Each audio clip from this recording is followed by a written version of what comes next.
विश्वास यह शब्द दिखने में जितना ही साधारण है, इसका अर्थ उतना ही ज्यादा गहरा है, क्योंकि इस शब्द में असंभव को भी संभव बनाने की ताकत छिपी हुई है। इस शब्द में अनहोने को भी होने में बदलने की ताकत छिपी हुई है। अगर एक 15 साल के लड़के को मिट्टी में बने मूर्ति पे विश्वास नहीं होता तो क्या वह कभी एकलव्य बन पाता? द्रोणाचार्य जी के धनुष विद्या सिखाने से मना कर देने पे एकलव्य ने द्रोणाचार्य की मिट्टी की मूर्ति बनाकर उसी को अपने गुरु के रूप में विश्वास करके दिन रात धनुष विद्या का अभ्यास किया। और आप सभी को पता होगा कि अगर द्रोणाचार्य ने उनसे उनका अंगूठा नहीं मांगा होता तो आज अर्जुन के जगह एकलव्य का ही नाम होता। तो यह होती है विश्वास की ताकत। किसी ने सही ही लिखा है कि एक बार उसने एक व्यक्ति से पूछा कि क्या कागज में आग होती है? उन्होंने तुरंत ही जवाब दिया कि जनाब बिल्कुल नहीं। तो उन्होंने कहा कि अगर कागज में आग नहीं होती है तो माचिस की छोटी सी तीली से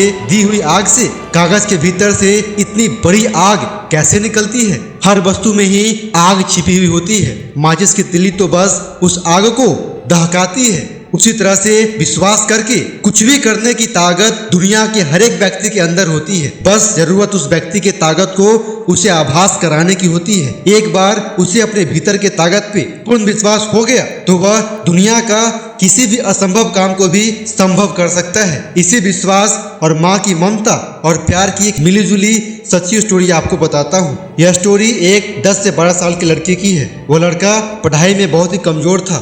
स्कूल में सारे बच्चे और टीचर उसे मंद बुद्धि कहकर चिढ़ाते थे और परेशान करते थे। एक बार की बात है, वह बच्चा स्कूल से अपने घर लौट कर आया और अपने माँ को स्कूल के प्रिंसिपल के द्वारा दी गई एक चिट्ठी दी। जब माँ ने चिट्ठी पढ़ ली तो बच्चे ने माँ से पूछा कि चिट्ठी में क्या लिखा है? तब माँ ने मुस्कुराते हुए जवाब दिया कि बेटा, यह लिखा है कि आपका बेटा पढ़ाई में इतना ज्यादा होनहार और तेज है कि उसे पढ़ाने लायक टीचर हमारे स्कूल में नहीं है, इसलिए अपने बेटे की दाखिला किसी और अच्छे स्कूल में करवा दीजिए। इसके बाद कई वर्ष बीत गए और वह लड़का पढ़ लिख कर बहुत ही मशहूर वैज्ञानिक साइंटिस्ट बन गया। इसी बीच उसके माँ का देहांत हो जाता है। उसे अपनी माँ के देहांत से बहुत ही दुख होता है और वह अपने माँ के सारे क्रिया संस्कार करने के बाद उसी घर में रहने आ जाता है जहाँ बचपन में वह अपनी माँ के साथ रहा करता था। सारे कबोर्ड को साफ करते वक्त उसे वह चिट्ठी मिली जो कि स्कूल के प्रिंसिपल ने उसकी माँ को दिया था।